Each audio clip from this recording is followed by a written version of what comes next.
சுறா புட்டு எப்படி செய்யுதுன்னு பார்க்கலாமா? ஒரு பாத்திரத்தில் தண்ணி ஆட் பண்ணி கொஞ்சம் சால்ட்டு கொஞ்சம் மஞ்சள்தூள் ஆட் பண்ணி மீன் ஆட் பண்ணிக்கோங்க. இதை ஒரு 10 நிமிஷம் நல்லா வேக வச்சு எடுத்துக்கோங்க. அது வெந்ததுக்கப்புறம் ஒரு பிளேட்டில் எடுத்து வச்சு அதை கொஞ்சம் ஆற விட்டுருங்க. நெக்ஸ்ட்டு ஒரு கடாயில் ஆயில் ஆட் பண்ணி கடுகு, பூண்டு, மிளகாய், ஆனியன் ஆட் பண்ணிக்கோங்க.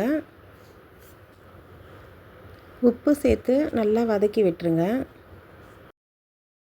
நம்ம ஆற வச்சுருக்கோம் இல்லையா மீனை, அது தோலெல்லாம் நல்லா பீல் பண்ணிவிட்டு இந்த மாதிரி எடுத்து வச்சுருங்க.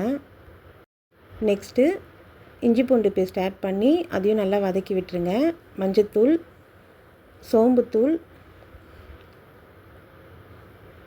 சீரகத்தூள் ஆட் பண்ணி திரும்ப இதையும் நல்லா வதக்கி விட்டுருங்க. அதுக்கப்புறம் மீனை ஆட் பண்ணுங்கள்.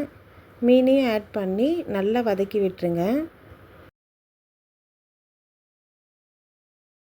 மீன் சேர்த்து நல்லா வதங்கினதுக்கப்புறம் மிளகுத்தூள் ஆட் பண்ணிக்கோங்க. சோம்புத்தூள் ஆட் பண்ணி கருவேப்பிலை ஆட் பண்ணி நல்லா வதக்கி விட்டுருங்க. அவ்வளோதான், சுறா புட்டு ரெடி.